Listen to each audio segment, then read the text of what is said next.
Da mensagem nesta noite é Louvai ao Senhor. E o nosso texto é o Salmo 146. Eu convido você para abrir sua Bíblia lá. Nós não vamos ler ainda, mas abra sua Bíblia lá, já deixe preparado. Antes de fazermos a leitura, eu gostaria de pontuar alguns fatos. E como você já ouviu hoje, nessa noite, com as crianças e no começo na escola dominical, o homem foi criado para qual propósito? Qual é o fim do homem? Qual propósito que Deus tem ao criar o homem?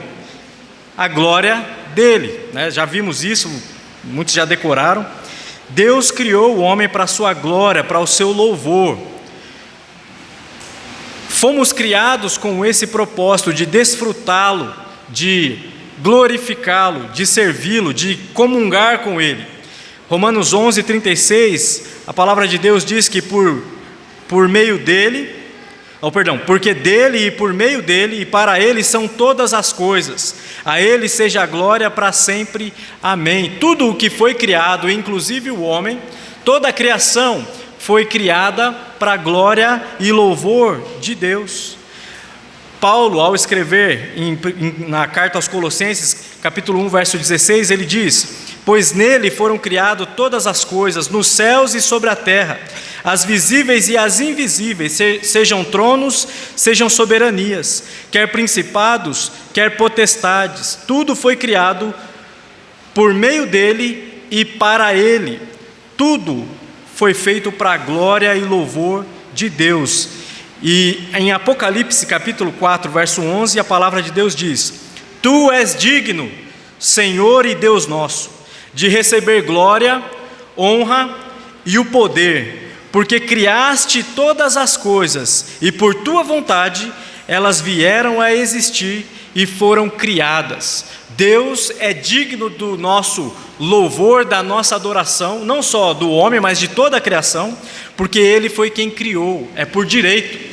Deus criou todas as coisas, tudo que veio a existir, e inclusive você deve viver para a glória e louvor de Deus. Fomos criados para desfrutar desse Deus santo, bondoso, generoso, para podermos glorificá-lo. Mas o segundo fato que eu quero destacar nesta noite é que, por causa do pecado, a queda do homem, se você tem vindo às quartas, o pastor Rodrigo tem trabalhado no livro de Gênesis, e logo vai chegar nesse ponto onde o homem cai, mas já tem dado algumas pinceladas sobre a questão da criação, a queda do homem. E a queda do homem no pecado é um grande e terrível desastre. Por quê? Fomos criados para louvor e a glória de Deus, porém, por causa do pecado, da queda do homem no pecado, nós somos incapazes, nascemos sem a habilidade de glorificar a Deus. Você nasce incapaz de glorificar, de desfrutar desse Deus que a palavra de Deus nos revela, que a palavra nos revela. Você nasce, como Romanos diz, nasce no pecado, não há um justo nenhum sequer. Fomos criados por Deus para louvá-lo, desfrutá-lo e desfrutar de sua comunhão. No entanto, com o evento da queda, quando o homem peca, o homem se torna inimigo de Deus. Deixamos de ser amigos, de comungar com Deus e passamos a ser inimigos de Deus. Vivemos nesse conflito. O relacionamento entre a criatura e o Criador foi quebrado, e a imagem de Deus que nós vimos, que foi colocada em nós, ela foi desfigurada.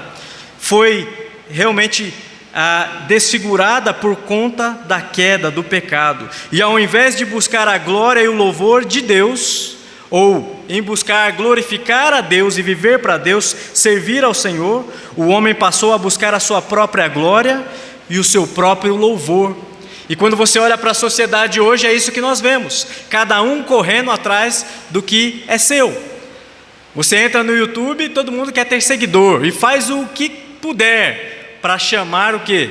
Os que vão lhe seguir. Lógico que tem um fundo de buscar monetização, estão buscando dinheiro, mas também fama, aparecer. estão buscando a sua própria glória. E a gente olha para o YouTube e fala, mas esse pessoal é terrível, né? Mas você e eu, você também, na sua família, no seu dia a dia, tem essa tendência desde que nasceu. Você busca não a glória de Deus e o louvor dele, mas você busca a sua própria glória. Você quer ser o melhor, você quer ser o que está sempre à frente de todo mundo. Somos assim por natureza. Por quê? Porque somos caídos.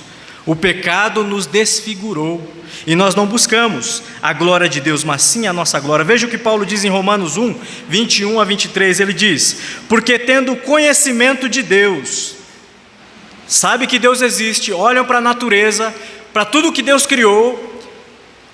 Os salmos dizem que a natureza, a criação, louva a Deus, revela a glória de Deus. Então nós vemos a glória de Deus em tudo que Ele criou. E às vezes, Deus tem me dado a graça, não só a mim, mas a minha família, de ter a sogra morando no Guarujá. É para poucos. Foi uma bela misericórdia de Deus para mim. E todas as vezes que nós vamos lá, e a gente fica na praia, e olha o pôr do sol, todo dia um pôr do sol diferente, seja com chuva ou sem chuva, é lindo, é maravilhoso. E vocês que já estiveram aí no litoral, vocês sabem como é. E aquilo ali, aquela imagem, aquela beleza natural revela que há um Criador. Não pode ser coisa da evolução ou de uma explosão. Existe alguém muito maior, completamente bom, justo, santo e perfeito, que criou tudo isso. O mar, você olha aquela imensidão azul, lindo, a areia, você sente nada ali. E irmãos, mesmo vendo a glória de Deus em tudo isso, olha o que Paulo diz: não glorificaram como Deus, nem lhe deram graças. Pelo contrário, se tornaram nulos em seus próprios raciocínios, e o coração insensato deles se obscureceu. Dizendo-se que eram sábios, se tornaram tolos, e trocaram a glória do Deus incorruptível por imagens semelhantes ao ser humano corruptível, às aves, aos quadrúpedes e aos répteis. O problema do pecado foi tão grave, que não só corrompeu toda a humanidade, mas corrompeu todo o homem, o indivíduo. Somos corrompidos pelo pecado. Não há bem em nós. Nosso coração é desesperadamente corrupto, a palavra de Deus nos diz. A Bíblia diz que todos pecaram e não sobrou um justo sequer. E ninguém que buscasse a Deus. Ao cair no pecado, o homem se tornou inútil. Romanos 3, de 9 a 12 nos diz: que se conclui? Temos nós alguma vantagem? Não, de forma nenhuma, pois já temos demonstrado que todos, tanto judeus como gregos, estão debaixo do pecado. Como está escrito: não há um justo nenhum sequer, não há quem entenda, não há quem busque a Deus. Todos se extraviaram e juntamente se tornaram inúteis. Não há quem faça o bem, não há nenhum sequer. Então este é o segundo fato. Nós fomos criados para a glória e louvor de Deus, para desfrutar dele, mas o pecado que habita em nós nos incapacita de fazê-lo, de glorificá-lo e louvá-lo e desfrutá-lo. Mas eu tenho um terceiro fato. O terceiro fato é que o eterno e soberano propósito do Senhor jamais pode ser frustrado. É o propósito de Deus que o homem o glorifique. O homem foi criado para a glória de Deus e louvor de Deus. E esse propósito jamais vai ser frustrado. Apesar da queda do homem impossibilitá-lo de louvar e glorificar a Deus, Deus, como Criador e Senhor, de forma maravilhosa e misteriosa, nós encontramos na palavra de Deus que mesmo antes da fundação do mundo, Deus, para o louvor da glória de sua graça, planejou e decretou a redenção, a salvação, o perdão para o homem, através da obra expiatória de Cristo Jesus na cruz do Calvário. E eu quero convidar você para chegar deixa aí os salmos marcadinhos, mas vem comigo para Efésios, capítulo 1. Veja como isso é muito claro nas Escrituras, como Deus, de antemão, Ele preparou um povo para glorificá-lo. O propósito de Deus não pode ser frustrado. E diz lá em Efésios capítulo 1, de 3 a 14: Bendito seja o Deus e Pai de nosso Senhor Jesus Cristo, que nos abençoou com toda sorte de bênçãos espirituais nas regiões celestiais em Cristo. Antes da fundação do mundo, Deus nos escolheu nele, para sermos santos e irrepreensíveis diante dele, em amor, nos predestinou para ele, para sermos adotados como seus filhos, por meio de Jesus Cristo, segundo o propósito da sua vontade, para louvor da glória de sua graça, que ele nos concedeu gratuitamente no amado. Nele temos a redenção pelo seu sangue, a remissão ou o perdão dos pecados, segundo a riqueza da sua graça, que Deus derramou abundantemente sobre nós, em toda sabedoria e entendimento. Ele nos revelou o mistério da sua vontade, segundo o seu propósito, que ele apresentou em Cristo, de fazer convergir nele, na dispensação da plenitude dos tempos, todas as coisas, tanto as do céu como as da terra. Em Cristo fomos também feitos herança, predestinados segundo o propósito daquele que faz todas as coisas, conforme o conselho da sua vontade, a fim de sermos para louvor da sua glória. Nós, os que de antemão esperamos em Cristo, nele também vocês, depois que ouviram a palavra da verdade, o evangelho da salvação, tendo nele também crido, receberam o selo do Espírito Santo da promessa.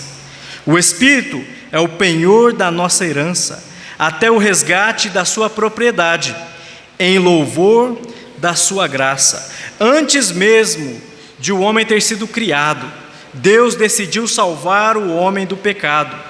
E esse, a quem ele salva, os que ele chama para si, os que ele escolheu de antemão, para o seu louvor e para a sua adoração. Você não foi escolhido, não é salvo, porque Deus quer que você desfrute de uma vida de riqueza neste mundo. Uma vida onde você não vai enfrentar nenhum problema, apenas desfrutar dos prazeres, ser bem-sucedido, se destacar, ser reconhecido. Não, Deus não salva, não chama, não escolhe para isso. Ele nos chama para a sua glória e louvor, não importa as circunstâncias, não importa qual é a sua condição, você foi chamado para glorificar a Deus, para louvá-lo, para desfrutar dele. Mas mesmo sabendo disso, e eu creio que a maioria de nós aqui sabe, nem sempre é fácil louvar e glorificar o Senhor. Somos facilmente desviados do nosso propósito. Você sabe de cor agora que qual é o propósito do homem, o fim do homem: louvar, glorificar a Deus, desfrutá-lo. Mas você perde o foco rapidamente. Não precisa muito, basta uma comida, o prato que chega na mesa sem a temperatura correta, e você já está com o nariz torcido, né? Já está ali resmungando. Ou então o sal fora da medida certa, ou uma espinha que nasce no lugar errado. Quantos aqui já acordaram com uma espinha indevida? E aquele dia foi terrível. Você se esqueceu de que devia glorificar e louvar a Deus, mesmo com a espinha. Outro dia, acho que a máscara, né, faz com que o nosso nariz produza mais óleo. E aí o meu nariz estava com uma baita de uma espinha, eu fiquei um pouco chateado, porque a beleza minha é rara, muito escassa. Graças a Deus por muitos irmãos aqui, né? Que vão comigo nessa, da escassez de beleza. Mas aí a espinha complicou tudo ainda mais, é terrível. Eu sei que as moças, os jovens sofrem, né? Mas mesmo quando a espinha está lá naquele lugar indevido, nós somos chamados por Deus para glorificá-lo. Passamos em momentos assim, onde algo sai fora do controle, de adoradores, a murmuradores, resmungadores, a críticos, descontentes e muitas vezes ansiosos, e por consequência frustrados e desanimados. Não tem mais nenhum prazer em louvar e glorificar a Deus, porque perdemos o foco. Como louvar a Deus e glorificá-lo é uma tarefa difícil para o povo de Deus. Concorda comigo? Nem sempre é tão fácil como nos corinhos, né, que nós cantamos. Nem sempre é tão fácil. Quando a coisa é conosco, aí é mais embaixo, é mais difícil. Tantas são as demandas, irmãos, que enfrentamos. E em meio a tudo isso, todas as dificuldades, e agora a mais recente que o mundo enfrenta, e você tem tido que lidar com isso, né? O Covid já ficou para trás. Poxa, terrível, né? O mundo vai acabar com o Covid. Já ficou para trás, agora é guerra. A terceira guerra mundial vem aí. E você vai ligar sua televisão em qualquer lugar, até no desenho de criança, vai ter um repórter mostrando uma mancha de sangue. Olha aqui, está saindo sangue aqui no pessoal. Não dá para imaginar como o ser humano pode ser tão volúvel. Nós estamos sempre enfrentando demandas, e essas demandas, elas nos roubam, nos tiram do foco, elas turvam o nosso olhar, e mesmo sabendo que devemos louvar a Deus quando nós enfrentamos situações assim no nosso dia, nós logo esquecemos que fomos chamados, fomos salvos, de antemão Deus nos escolheu para a sua glória e louvor, e ficamos aí como que baratas tontas muitas vezes. Qual é o meu propósito? E agora? Eu devo me abrigar? Eu devo fugir? Será que vai chegar aqui? Não é assim? E agora? Será que o preço de tudo vai subir? Eu vou passar fome? Já está tudo tão caro, não é? Já está tudo tão difícil, mas agora vai piorar. E o desespero começa como que numa inundação, né? Vai subindo, subindo, daqui a pouco, espera, você foi chamado por Deus, salvo por Deus, não para se desesperar, não para ficar resmungando, murmurando, não para ficar olhando, tentando adivinhar o futuro. Você foi chamado para louvá-lo, para dar glória ao nome dEle, para desfrutar dEle. E aqui no Salmo 146, eu convido você a chegar lá. Nós temos a instrução de Deus, de como nós podemos, de fato, louvar ao Senhor. Este salmo, irmãos, é um salmo que faz parte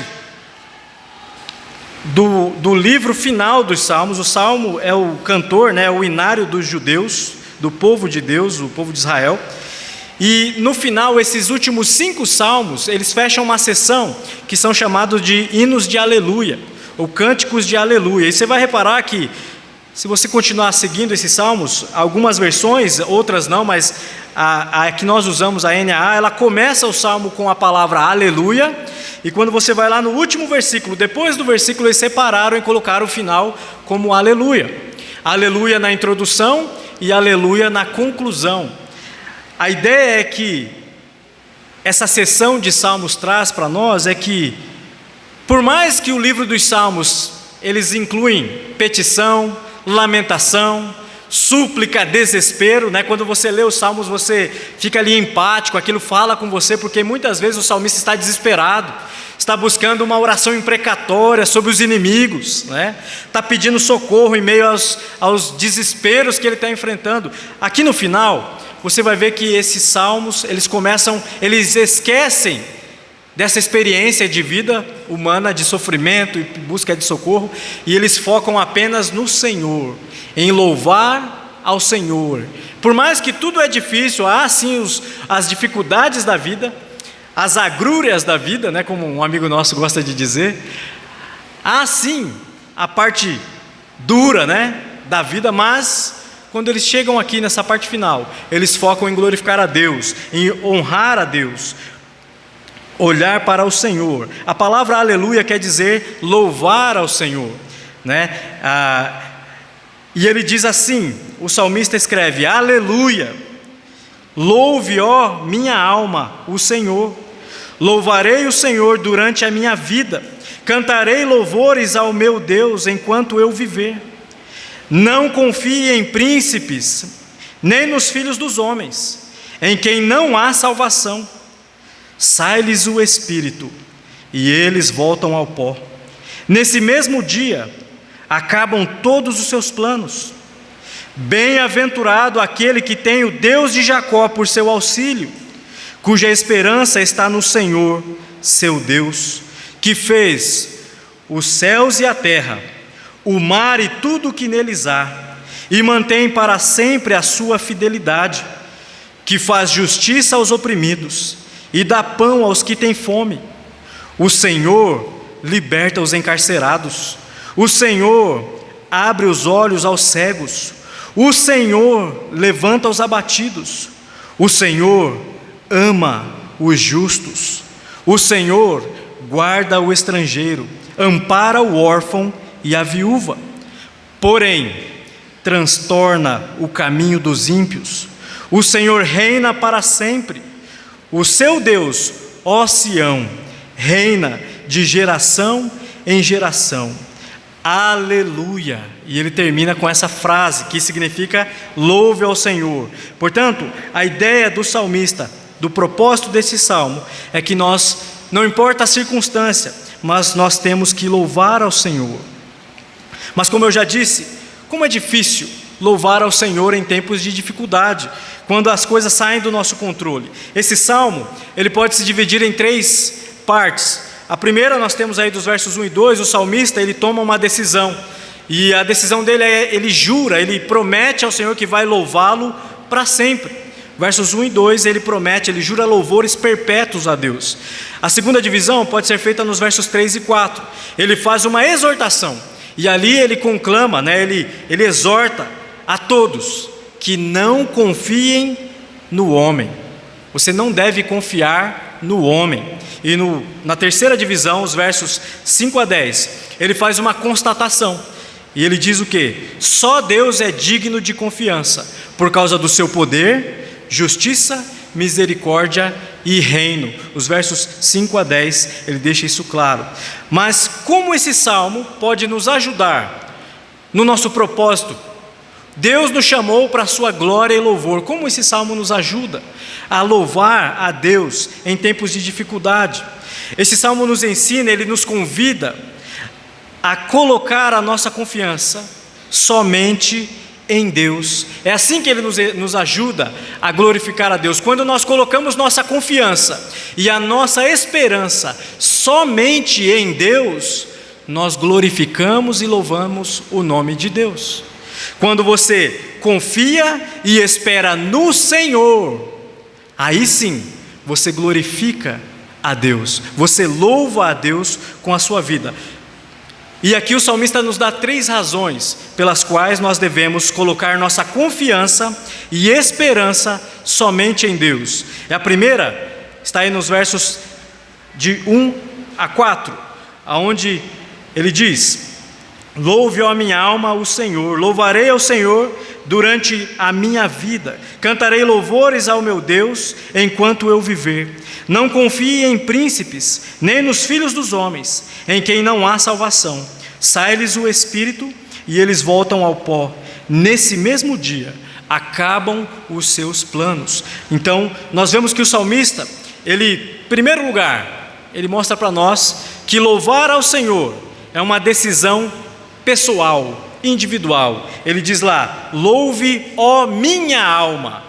Ele não está falando por outros, está falando por si mesmo. E esta noite eu convido a você a pessoalmente examinar a sua alma. Mesmo se você se diz ser um crente, examine a sua alma, o seu coração. Você tem colocado a sua alma diante do Senhor com este propósito de louvar ao Senhor durante toda a sua vida, durante todo o seu viver? A verdade é que se você está em Cristo como uma nova criatura, o seu viver não vai cessar o louvor, porque o seu viver aqui, ele não vai ser limitado, né? A palavra de Deus diz que aquele que crê no Filho tem a vida eterna, e o nosso louvor não vai se limitar apenas a este mundo, a esta vida, mas se morrermos ou se o nosso Cristo voltar, nós iremos louvá-lo perpetuamente, eternamente, para sempre. Por isso, você precisa examinar o seu coração, a sua alma. Você está nessa condição? Você tem colocado o seu coração e a sua alma de fato, aos pés do Criador para louvá-lo, para exaltá-lo, para glorificá-lo para sempre? Se você ainda não fez isso, creia, se submeta, entenda o seu pecado, entenda a sua maior necessidade. Você precisa de Deus, e a palavra de Deus diz que Ele, na pessoa de Cristo, Ele se entregou, Ele se oferece, Ele em Cristo Jesus abriu um caminho para que você possa desfrutá-lo. Você é incapaz de alcançá-lo, por isso Ele veio até nós, Ele veio em forma de homem, Cristo Jesus, o Cordeiro de Deus que tira o pecado do mundo, para que pudéssemos de fato ter a capacidade dada por Ele de louvá-lo. Portanto, se você está aqui hoje à noite e ainda não se colocou totalmente, integralmente, com toda a sua vida, com a sua alma à disposição do Senhor para louvor dEle, não saia daqui sem fazer isso. Examine o seu coração. Talvez você já é um crente, já é um membro da igreja, mas você é daqueles que apenas está na atividade. De fato, você não está vivo espiritualmente. Você talvez confia no seu batismo, talvez confia na sua tradição de membro desta igreja, confia nesta igreja. Talvez você está confiando na placa da igreja. Terrível coisa é essa. Você bater no peito e achar que porque faz parte da membresia da igreja local, que é algo extremamente importante, nós não jogamos isso de lado nunca, mas não é isso que salva. É Cristo, é estar em Cristo e somente depender de Cristo. Se você ainda não examinou a sua alma e se entregou completamente a Ele, você precisa fazer agora. Assim como o salmista, você precisa dizer: ó minha alma, louvarei o Senhor durante a minha vida. Louve, ó minha alma, o Senhor. Louvarei o Senhor durante a minha vida. Cantarei louvores ao meu Deus enquanto eu viver. Decida agora adorar o Senhor. E uma coisa interessante, você que já está na fé, você creu, você tem decidido isso, e talvez tenha pagado um preço caro porque decidiu adorar o Senhor em todas as circunstâncias, não importa a condição que você enfrenta.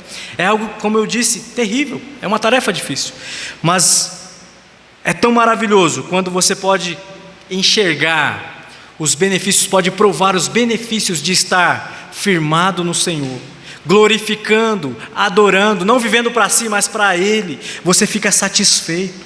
Você tem o que eu posso dizer que é um antepasto do que vai ser na eternidade. Essa satisfação que nós sentimos em meio à aflição, mas nós ficamos ali focados em adorar o Senhor e glorificá-lo, não importa o que estamos passando. Você tem essa satisfação na alma, essa alegria, esse gozo, que é uma prova, antecede aquilo que vai vir na eternidade. Portanto, decida agora provar. A ideia de provar antes, um pouquinho, não é bom quando você chega no restaurante e tem algo para você beliscar antes do prato principal. A adoração que nós temos aqui, dedicar a nossa vida em louvor ao Senhor aqui, vai nos dar um pouquinho do que nós vamos ter na eternidade, irmãos. E você que já provou isso, sabe que vale a pena. Não desista, não desanime, foque no Senhor, confie nele, coloque nele a sua esperança, somente nele. Esse salmo nos ajuda, nos chamando para essa decisão. Você já se decidiu? Você já tem colocado sua alma inteiramente à disposição do louvor e glória de Deus? Esse salmo também nos ajuda em nossa tarefa, porque ele nos chama, ele nos exorta, ele nos dá essa luz, ele nos ensina a não colocar a nossa esperança e a nossa confiança nos homens, e não em qualquer tipo de homem, nos homens poderosos, nos homens nobres, naqueles homens que nós achamos que são o salvador da pátria. O salvador da humanidade chegou, aquele homem poderoso, talvez vai chegar no cavalo branco, ou num carrão. É esse que vai resolver o problema da fome no mundo. É esse que vai resolver o problema do nosso país quanto à miséria que alguns enfrentam. É esse, daquele partido, daquela figura que vai trazer a solução para todos os nossos problemas. É esse homem. Olha o que o Salmo diz. O Salmo diz: não confie em príncipes, A ideia de príncipes aqui é a nobreza, aqueles que têm dinheiro, aqueles que têm poder, têm capacidade de comandar exércitos. Esses homens nobres. Não confiem em príncipes, nem nos filhos dos homens, em quem não há salvação. Porque o que eles são? Olha, são pó. Sai-lhes o espírito e eles voltam ao pó. Nesse mesmo dia, acabam todos os seus planos. Esses homens são limitados em suas riquezas, em sua existência, em sua moral, em tudo. Nenhum homem, nenhum príncipe, por mais nobre que seja neste mundo, pode nos dar total segurança, esperança quanto ao futuro, quanto ao porvir. Nenhuma personalidade atual pode garantir isso. Nenhuma aliança das nações, e você está ouvindo muito sobre isso, né? O tratado, como que é? A organização do Tratado do Atlântico Norte. E você não precisa ir muito longe para ver como a palavra de Deus é pura, santa e verdade. Homens que confiam em homens, em governos, em príncipes, se encontrarão frustrados brevemente. Pode olhar para o nosso país. Eu estou falando bem antes, né? Aliás, não tão antes, mas está chegando aí o tempo da briga, né? Já já as eleições vão aferventar os espíritos. Já começou. Então, não vai falar que está falando para mim. Estou falando bem antes. Nossa tendência é acreditar que homens, seres humanos limitados em suas finanças, em sua moral, em seu entendimento, vão solucionar o problema do país. Achamos que os partidos políticos, repletos de homens e mulheres, vão ter condições de nos fazer experimentar um futuro melhor, perfeito. Sabe o que vai acontecer se você cair nesse conto de novo? O que está acontecendo hoje? Você vai ficar frustrado. E talvez frustrado e sozinho, né? Porque por causa de brigar por motivos assim, você acaba se isolando. Porque política é que nem cor, cada um tem a sua favorita, né? E aí dá briga. Mas a palavra de Deus deixa muito claro, não devemos confiar nos homens. Porque os homens são limitados, são pó, morreu, acabou, morreu, e a sua esperança se vai com ele, se você confia nele. Como cidadãos, ficaremos frustrados, mas se você é um crente que confia nos homens, e confia no governo, confia no Estado, ou confia em qualquer que seja, que não seja o Deus, próprio Deus, você se tornará não só um cidadão frustrado, mas um cristão, que é pior ainda, um cristão frustrado. Um cristão, ou que se diz cristão, que não tem prazer em louvar e adorar o Senhor, porque, puxa, está tudo contrário ao que eu gostaria que está. Não está no meu jeito.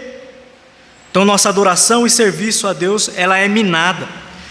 Ore, escolha com muita oração. Quando chegar esse período de eleição, aqui como liderança, nós não cremos que você deve abrir mão e falar, não, vamos lá, né? A filosofia do que vier, venha. Não, você vai ser criterioso, você vai buscar por meio da sua cosmovisão cristã, bíblica, buscar o melhor, o que se enquadra, o que se encaixa, mas a verdade é que não existe. Enquanto o pecado estiver reinando neste mundo, não vai dar 100%. Então você vai orar muito, vai ajoelhar e você vai escolher.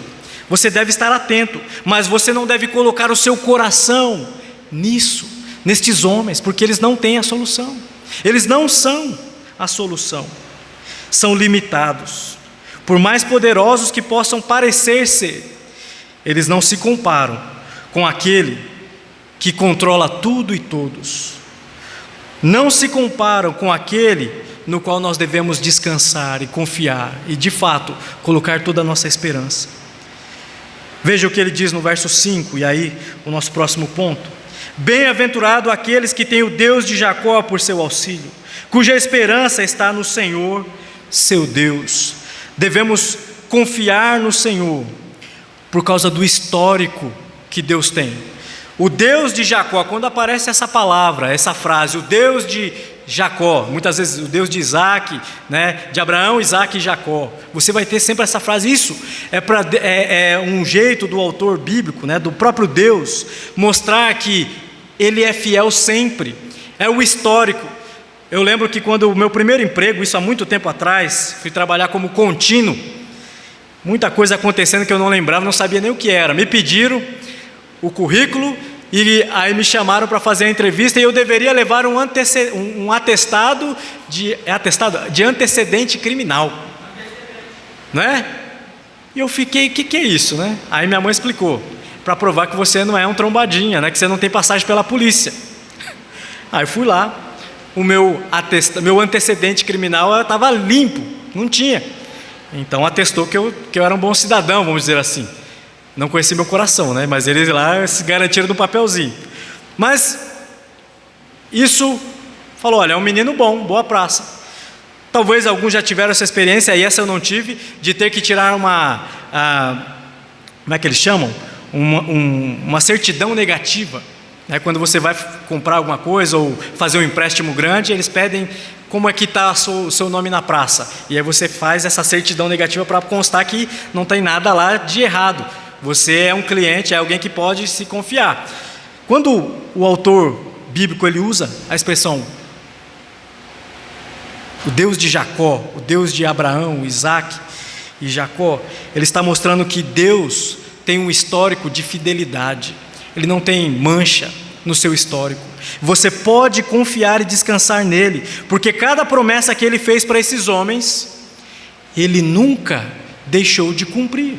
Você pode olhar para a história de Abraão, de Isaac e de Jacó. E indo além, irmãos, olhar para o povo de Israel, como Deus cercou esse povo com promessas, e cada uma dessas promessas Deus tem cumprido, Deus cumpriu e tem cumprido. Você pode olhar para o povo de Deus hoje, povo que chama o Senhor de Pai, a igreja. Nós, por meio do Senhor Jesus Cristo, fazemos parte desse povo. E você pode olhar a maneira como Deus tem mantido o seu histórico de fidelidade, tem suprido e cuidado do seu povo, mesmo em tempos de crise, de dificuldade, de perseguição. Ao ler a história da igreja, quando Roma, os imperadores, um atrás do outro, buscando acabar, dizimar com a igreja e com a Bíblia, com a palavra do Senhor, mandando queimar a palavra e mandando queimar o crente junto, Deus susteve, sustentou, providenciou para que o seu povo avançasse. Foi o período em que a igreja mais cresceu, debaixo de perseguição, porque Deus é fiel. Você pode olhar, e o salmista diz: bendito ou bem-aventurado é aquele que não tem a sua confiança no homem, mas em Deus. Esse Deus fiel, o histórico dele é de fidelidade. Olhe para ele, olhe para o Senhor e veja o cuidado dele em sua vida. Em momentos de crise, relembre a fidelidade de Deus para com seu povo. É nele que devemos depositar toda a nossa confiança e a nossa esperança. Por fim, devemos colocar nossa confiança e esperança em Deus, porque Ele está ativo. Versos 7 a 10, ele diz: que faz justiça aos oprimidos e dá pão aos que têm fome. O Senhor liberta os encarcerados. O Senhor abre os olhos aos cegos. O Senhor levanta os abatidos. O Senhor ama os justos. O Senhor guarda o estrangeiro, ampara o órfão e a viúva, porém transtorna o caminho dos ímpios. O Senhor reina para sempre. O seu Deus, ó Sião, reina de geração em geração. Deus está ativo, Ele tem o seu histórico de fidelidade. Ele é um Deus que cuida do seu povo. Ele não é como o homem, que é pó, que é limitado em seu ser, em suas posses. Deus, Ele é soberano e Ele está em ação. Ele está ativo, presente. Veja que esse trecho de 7 a 10, ele está sempre no ativo e no presente. Deus fez, Deus faz. Aliás, ele coloca aqui: Deus fez os céus e a terra e tudo que neles há, e ele começa: que faz justiça, que dá pão, liberta os encarcerados, abre os olhos, levanta os abatidos, ama, guarda, ampara, ele transtorna e ele reina para sempre, reina de geração em geração. O salmista quer dar essa impressão para nós, essa ideia, essa realidade de que o nosso Deus, ele não está dormindo ou cochilando, mas ele está ativo, no controle, agindo em cada circunstância. Ele está regendo o mundo como Senhor soberano do universo. O Senhor não dorme e não cochila. O Senhor, como Criador de todas as coisas, ele se dedica perfeitamente a cuidar de cada detalhe, nada lhe foge do seu controle, e ele faz tudo isso de maneira perfeita. Vejam, Deus, ele faz justiça. Nós aprendemos recentemente que Deus é justo, ele não tem o mal por bem e ele não faz parcialidade, ele não olha, ele não favorece um em detrimento do outro, não, ele é justo, ele julga retamente e ele sabe o momento certo de agir. Ele faz justiça aos oprimidos, ele dá pão aos que têm fome.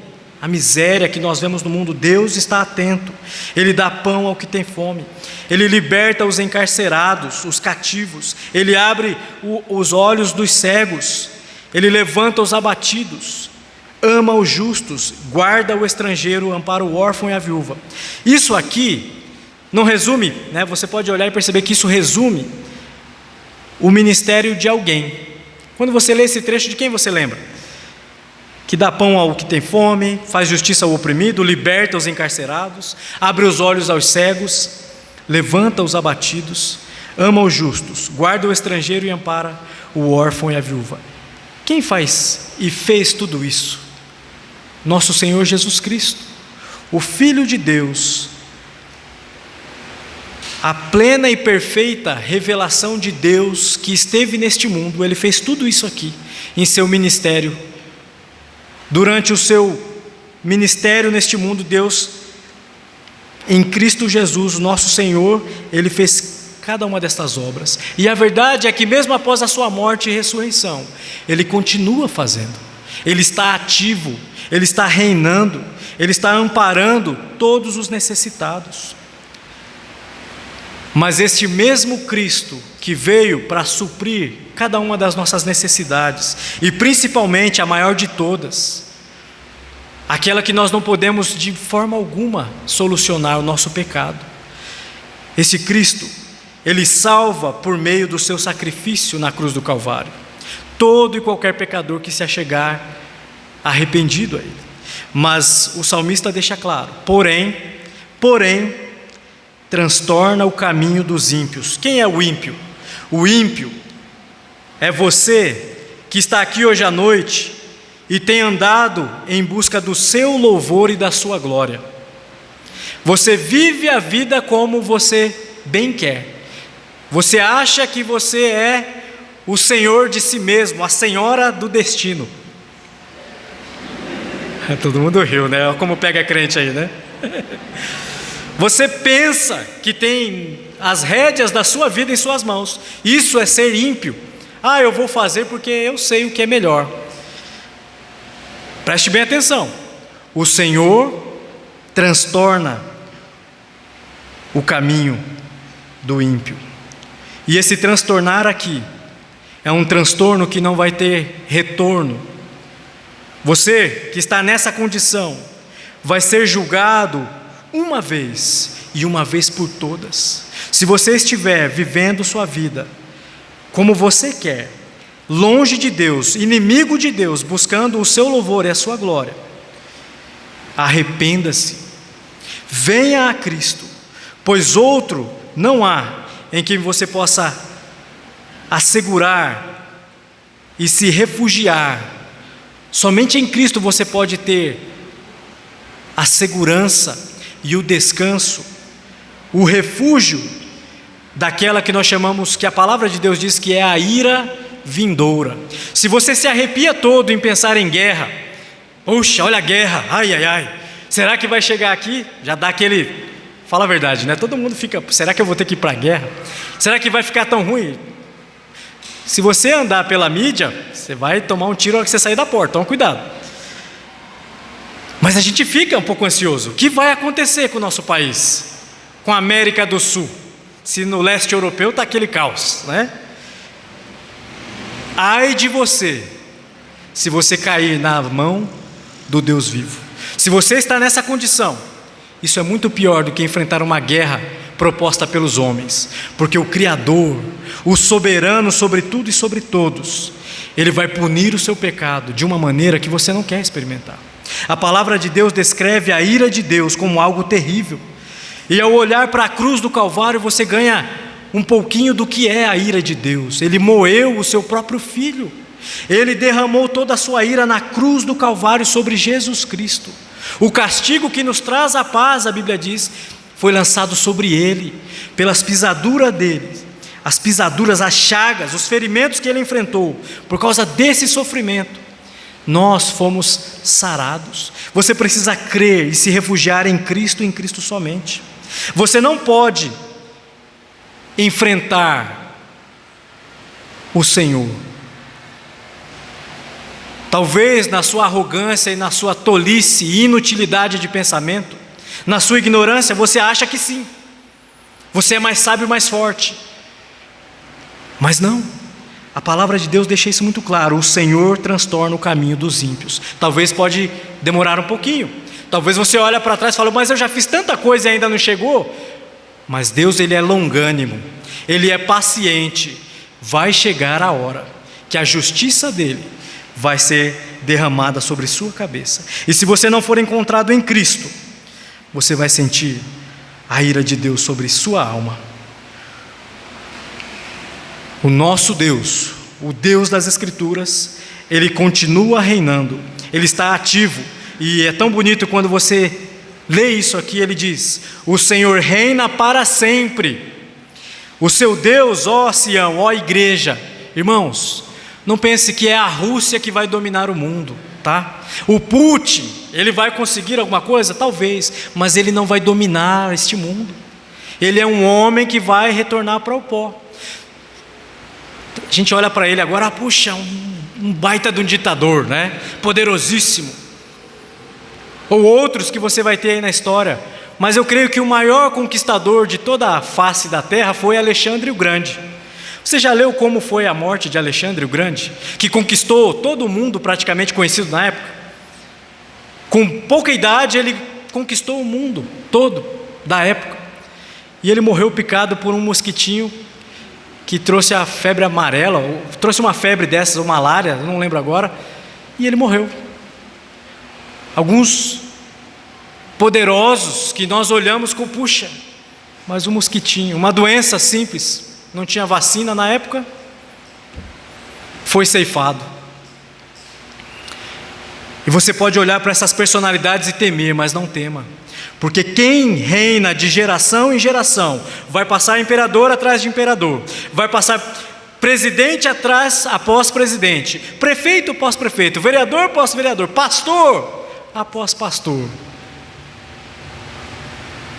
E quem rege o mundo e quem governa é o mesmo, é Ele sempre, é o nosso Deus santo e soberano.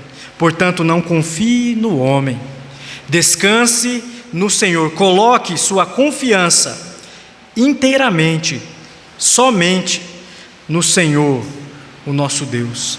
Coloque sua confiança e sua esperança em Deus. Eu não posso terminar sem fazer algumas aplicações aqui, e eu pergunto a você: de fato você tem louvado a Deus na sua vida, no seu dia a dia? Se você talvez não pode responder essa pergunta agora, eu peço que você leve essa pergunta para casa e examine a sua alma. Você está colocando de fato a sua alma, o seu coração à disposição, completo, totalmente inteiro, total, tudo que você tem, o que você é, de fato você decidiu dedicar para a glória e louvor de Deus? Você de fato tem louvado a Deus assim? Colocado a sua confiança apenas nele? É assim que você tem vivido? Um teste para você saber se você tem vivido assim, eu vou te ajudar, quando o dinheiro da passagem acaba. Você tem que ir para a escola, tem que ir para o trabalho, acabou o dinheiro. Um dia antes você já está pensando, em quem que eu vou depender? Você confia em Deus? Você de fato descansa nele, que ele vai suprir, que ele pode prover? Quando o último pacote de feijão lá na sua despensa é aberto, você olha e fala, ixi, a última caixinha de leite, né? Ou então, diante da troca de sua liderança no seu trabalho, você fala, ixi, vai mudar todo mundo, e agora? Será que é a minha vez também de ser trocado? Você confia em Deus? Você coloca a sua esperança nele? Ou você tenta mexer os pauzinhos, né? Tenta dar uma ajudinha para você talvez não perder o emprego? Ou para ter uma oportunidade melhor no emprego? E talvez você vai até abrir mão de algumas convicções que você tem como cristão para ser beneficiado, por falta de confiar em Deus. Você tem louvado a Deus? Você de fato está confiando e esperando nele? Diante de um trabalho difícil, talvez um trabalho acadêmico, diante de uma tarefa que o seu professor pediu e você está, puxa, como é que eu vou fazer? Você confia no Senhor e descansa nele? Nós temos na palavra de Deus o grande exemplo do profeta Abacuque. Abacuque, ele conversou com Deus, ele questionou Deus por algumas coisas que aconteceram em seu tempo. Ele olhava para o seu povo e viu o povo sofrendo com o pecado, a miséria interna. E Deus, então ele clama para Deus e fala, Deus, o Senhor não vai fazer nada? E Deus fala, eu vou fazer sim. Eu estou trazendo a Babilônia para corrigir vocês. E aí Abacuque se desespera e fala, mas Senhor, eles são piores do que nós que somos o seu povo, e o Senhor vai usar eles ainda? Um povo gentil, um povo feroz, um povo bruto, ignorante, que é idólatra. E Abacuque fica nessa discussão com Deus, ele não entende, mas quando chega no capítulo 3, ele fala o quê? Ainda que a figueira não floresça e não haja fruto na vide, todavia eu vou me alegrar em quem? Em Deus. É em Deus que ele, no final, depois de discutir e tentar entender e não ter sucesso, ele olha para Deus e ele encerra com um hino de louvor ao Senhor. Ainda que tudo vier a dar errado na minha vida e na minha nação, Deus sabe o que é melhor, e eu vou descansar nele, eu vou confiar nele totalmente. É assim que você louva a Deus? É com essa confiança que você espera em Deus? Se não tem sido assim, você precisa confessar o seu pecado. Precisamos nos colocar de joelho diante do Senhor e suplicar que Ele nos ensine, que Ele nos dê essa fé, porque o justo vive pela fé em Deus.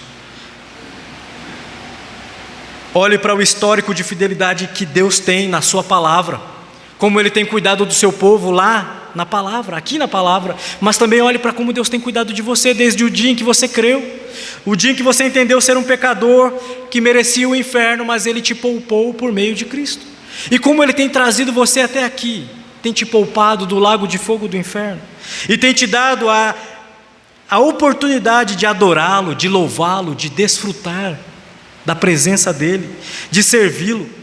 Olhe para como Ele tem te carregado com sua mão forte e sua destra fiel. Não há razão para você se desesperar, mas você pode olhar para Ele e descansar, confiado nele. Confronte a sua alma hoje, se você é um cristão, é um crente, é uma cristã. Não saia daqui sem se colocar diante do Senhor, decidido a louvá-lo por toda a sua vida, colocando toda a sua confiança e esperança nele. Aleluia! Louve, ó minha alma, o Senhor. Louvarei o Senhor durante a minha vida. Cantarei louvores ao meu Deus enquanto eu viver. Que essa possa ser a sua disposição, o seu desejo ao sair daqui. Irmãos, é muito fácil louvarmos aqui, adorar aparentemente, mas é lá fora, em situações como essas que foram mencionadas, que nós demonstramos nosso louvor, nós declaramos nossa adoração ao Senhor. Estamos aqui, fomos salvos para glorificá-lo, e é lá no mundo, onde nós trabalhamos, estudamos e vivemos, que nós vamos demonstrar que nossa confiança e nossa esperança está nele e em ninguém mais. Se você está aqui hoje à noite e ainda não dedicou sua vida ao Senhor, lembre-se, o Senhor, Ele transtorna o caminho do ímpio. Se você está aqui nesta noite e ainda não se colocou na presença de Deus, arrependido e confiado no Filho dele em Cristo, hoje é o dia. Creia, não saia da presença de Deus, não saia por este mundo afora, sem antes resolver essa questão.